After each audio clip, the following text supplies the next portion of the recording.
Mes pronostics pour la carte de l'UFC 314. Salut la zone, j'espère que vous allez super bien. Et comme je viens de vous le dire, aujourd'hui je vais tout simplement vous présenter mes pronostics par rapport à la carte de l'UFC 314. Vous le savez déjà très probablement, mais je suis le meilleur pronostiqueur de YouTube MMA en général. Alors, aujourd'hui, je vais directement pull up sur mon ordinateur. Ok, donc comme je viens de vous le dire, je vais vous présenter mon pronostic par rapport à toute la main card en vrai de l'UFC 314. Donc, on va commencer à partir de Nikita Krylov contre Dominic Reyes pour aller jusqu'à Alexander Volkanovski, jusqu'à Diego Lopez. Donc, si tu as un combat en particulier que tu as envie de voir, tu peux directement cliquer sur le timecode et tu vas t'y rendre. Donc, honnêtement, par rapport à ce premier combat, ouais, exactement, ce premier combat, on va pas trop perdre de temps dessus, mais je vais tout simplement te dire mon avis. Dominic Reyes contre Nikita Krylov. Selon moi, ce qui va se passer, c'est que Dominic Reyes va mettre KO Nikita Krylov au deuxième round. La raison pour laquelle je dis ça, c'est que Dominic Reyes, tous ses combats se sont terminés. C'est pas un combattant qui part à la décision. Et les gars, honnêtement, vous pouvez dire que je ne suis pas subjectif ni quoi que ce soit. Alors que honnêtement, par rapport à ce combat, je trouve que je suis plutôt subjectif. Je crois vraiment en l'arc de la rédemption de Dominic Reyes. Je crois vraiment en le retour de Dominic Reyes. Je ne crois pas au fait que Dominic Reyes va arriver au point de devenir champion, mais je crois en le fait que Dominic Reyes, ces temps-ci, il est vraiment sur un bon momentum. Et j'ai l'impression que ce terme de momentum, c'est un terme que l'on va évoquer un petit peu plus fréquemment dans cette vidéo d'aujourd'hui. Mais Dominic Reyes, il est vraiment sur un bon momentum, il est vraiment sur une bonne montée. Il a réussi à quasiment terminer tous ses combats récemment. La dernière fois, il a battu Anthony Smith. Avant, il avait encore gagné, si je me souviens bien, par KO au premier round. Il est vraiment sur un bon momentum. Je pense qu'il est dans un bon espace mental. Et il a juste l'air prêt, en fait. Là, j'ai l'impression qu'on est un petit peu en train de retrouver le Dominic Reyes qui avait battu John Jones. Parce que oui, je le dis, Dominic Reyes a battu John Jones. Mais après ça, comme je t'ai dit, on va pas vraiment trop s'attarder sur ce combat. Moi, je suis quasiment sûr que c'est ça qui va se passer. Les gars, je pense que celui-là, c'est l'un des combats qui me hype le plus par rapport à cette carte. Jan Silva. Il est l'heure, mon gars. Il est l'heure. Je sais qu'il y a vraiment peu de gens qui vont me suivre sur cet avis, les gars. Mais Jan Silva va se faire battre. Jan Silva va se faire soumettre par Bryce Mitchell. Les gars, ce combat... Je sais que, en fait, le problème, c'est que vous êtes un petit peu en train trop de suivre la hype des fighting nerds. Et vous allez peut-être être le premier à l'entendre ici. Mais Jan Silva n'est pas surcoté, ok? Les fighting nerds ne sont pas surcotés. Mais vous sous-cotez un petit peu trop Bryce Mitchell. Les gars, Bryce Mitchell, il avait peut-être pas tort dans ce qu'il disait, hein. Je suis le premier à le dire. Bryce Mitchell n'avait peut-être pas tort. Et là, je parle pas par rapport aux propos qu'il disait dans son podcast, ok? Là, je parle par rapport au fait que Bryce Mitchell disait qu'il allait réussir à terminer Jan Silva. Moi, c'est par rapport à ça que je dis. Après, si t'es d'accord avec ses propos, ça, c'est ton avis, tu vois. Tu peux peut-être m'en parler dans les commentaires, mais je vais pas te répondre, ok? Alors, Bryce Mitchell, selon moi, il a vraiment ce qu'il faut pour battre Jan Silva. Parce que Bryce Mitchell, déjà, il faut se rappeler que son combat contre Ilia Topuria, j'ai l'impression qu'il est un petit peu très indicatif de ce qui risque de se passer dans ce combat. Bon, si je dis ça, vous allez peut-être en venir à croire que Jan Silva va réussir à terminer Bryce Mitchell. Mais non, je pense pas que c'est le cas. Parce que Bryce Mitchell, il a vraiment une super bonne habilité à amener les combattants qui sont déjà bons au sol en fait. C'est de cette façon qu'en étant blessé, je dois bien le préciser, il avait réussi à vraiment amener Ilia Topuria vraiment beaucoup de fois au sol et de parfois l'y contrôler. Donc moi je me dis que ça c'est vraiment un bon avantage, je veux dire, pour Bryce Mitchell, le fait qu'il puisse vraiment envoyer beaucoup de takedowns. Et au contraire, Jan Silva, c'est vraiment un combattant qui est très axé sur le Muay Thai. Il envoie beaucoup de coups de coude, beaucoup de coups de genoux et tout, mais il n'a pas encore été super testé au niveau du sol. Et j'ai eu à voir que sur Instagram, il est en train de beaucoup lutter et tout, parce qu'il sait que c'est un combat qui va vraiment beaucoup partir au sol.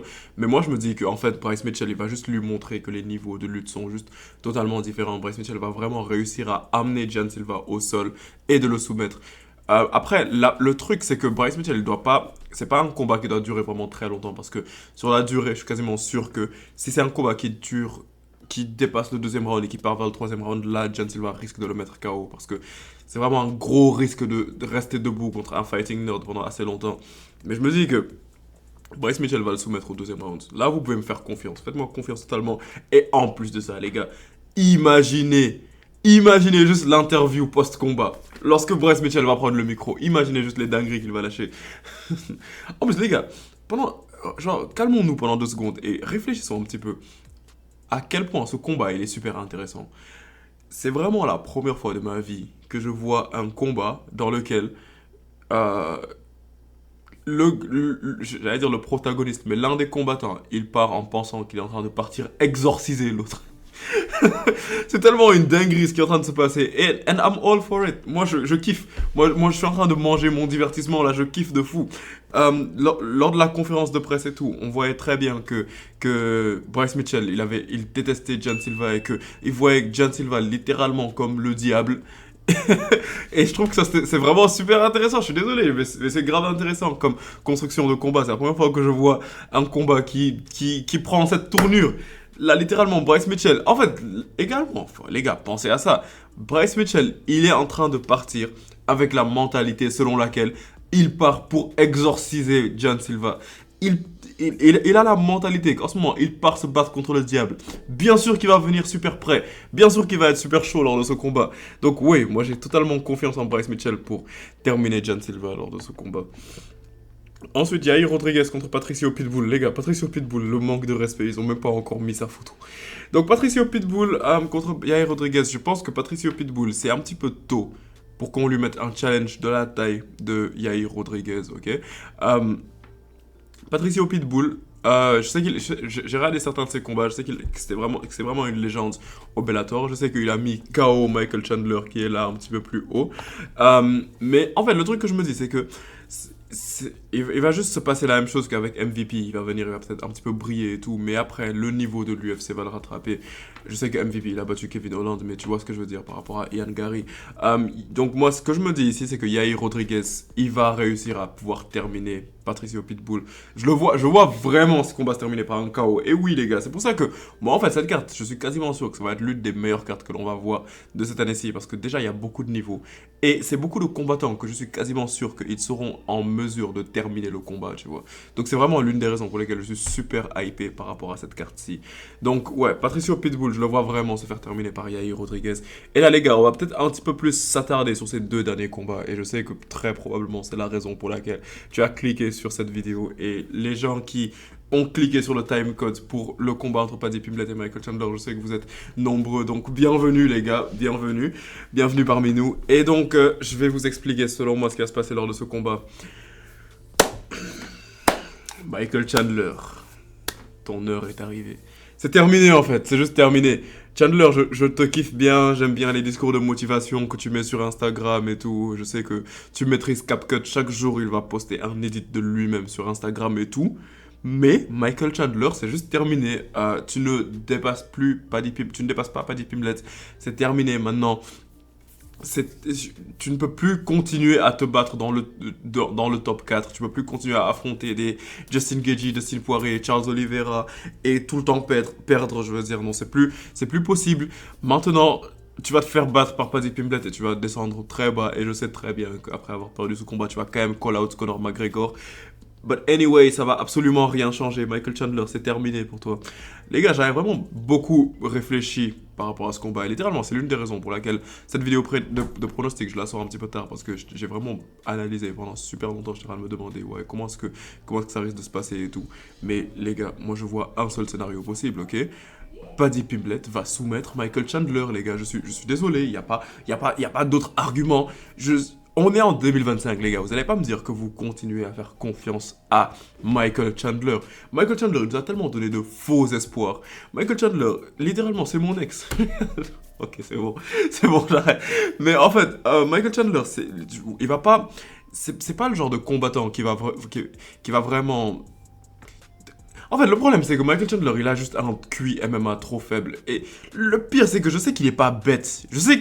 Les gars, je sais qu'il est pas bête, je sais qu'il fait tout ça pour divertir la foule et tout.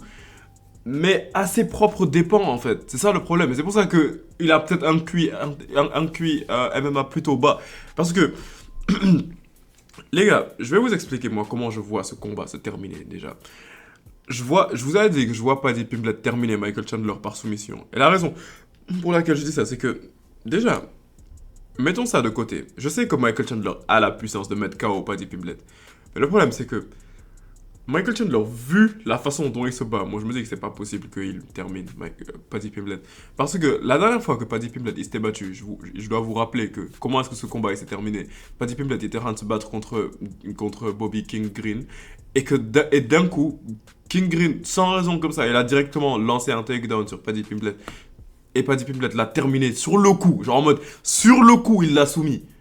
Est-ce que t'as pas l'impression que Michael Chandler, c'est la personne parfaite pour, disons, donner une grosse patate de forain à Paddy Pimblett? Paddy Pimblett est sonné et que d'un coup, Michael Chandler envoie un takedown sans raison. Et automatiquement, il se fait terminer par Paddy Pimblett.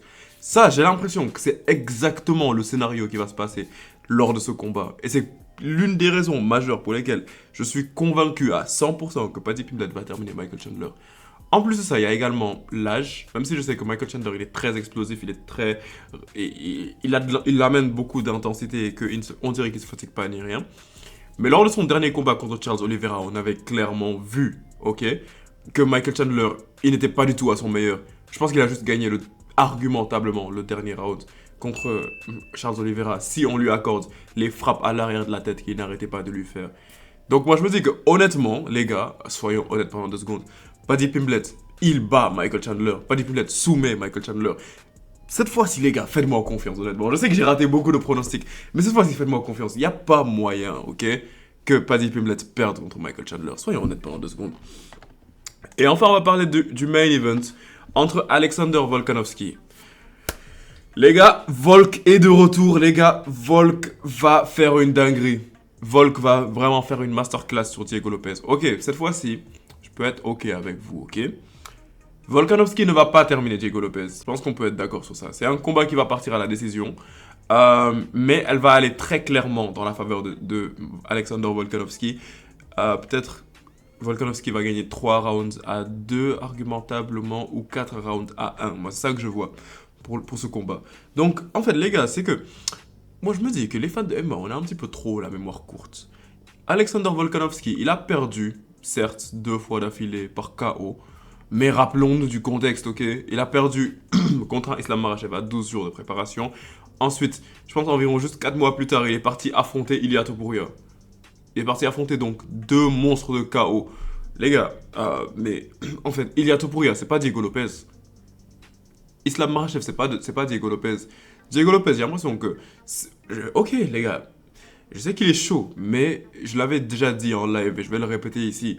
Diego Lopez, il est plutôt surcoté, les gars. Diego Lopez, j'ai l'impression que c'est un style de combattant qu'Alexander Volkanovski, il a vraiment affronté beaucoup de fois. Volk en a déjà vu. Et on a vu des Diego Lopez beaucoup de fois. Max Holloway est meilleur que Diego Lopez. Les gars, soyons honnêtes. Alexander Volkanovski, il va juste vraiment briller sur Diego Lopez parce que le style de combat d'Alexander Volkanovski, il est juste meilleur contre un adversaire comme Diego Lopez. La raison pour laquelle Volkanovski s'était fait battre par Ilia Topuria, c'est que Ilia Topuria avait amené un style de combat vraiment super différent de celui de ceux que Alexander Volkanovski a eu à affronter, ok? Diego Lopez, c'est un adversaire type pour Alexander Volkanovski. On peut être d'accord qu'Alexander Volkanovski va réussir à terminer... Non, je veux pas dire terminer, parce que... voilà quoi, mais... Alexander Volkanovski va amener Diego Lopez à la décision et l'y battre. Et là, je suis gentil, les gars. Là, je suis vraiment gentil. Parce que j'aurais pu clairement vous dire que Alexander Volkanovski va mettre KO Diego Lopez. Et je vous promets que je suis tenté de dire ça. Regarde, il y a ma main qui tremble. Ma main tremble. Là, j'ai envie de lâcher une dinguerie. Mais je vais me calmer un petit peu. Aujourd'hui, on va jouer la rationalité. Alors, pour moi, c'est clairement ça qui va se passer lors de ce combat. Alexander Volkanovski va réussir à battre Diego Lopez par décision unanime. Mais en tout cas, dites-moi ce que vous en pensez dans les commentaires. Est-ce que vous pensez que je me suis foiré? Et ne venez pas encore me lâcher un truc en mode ouais, t'as donné ton pronostic, je vais aller parier le contraire et je vais gagner. Non, c'est pas du tout ce qui va se passer. Les gars, faites-moi confiance. Aujourd'hui, je suis sûr à 100% de ce que je dis. Ces pronostics, je peux vous promettre qu'ils vont passer crème. Crème, les gars. En tout cas, dites-moi ce que vous en pensez. Si ce genre de vidéo vous plaît, n'hésitez pas à vous abonner à la zone. Et on se capte bientôt pour une prochaine vidéo, la famille. Peace out.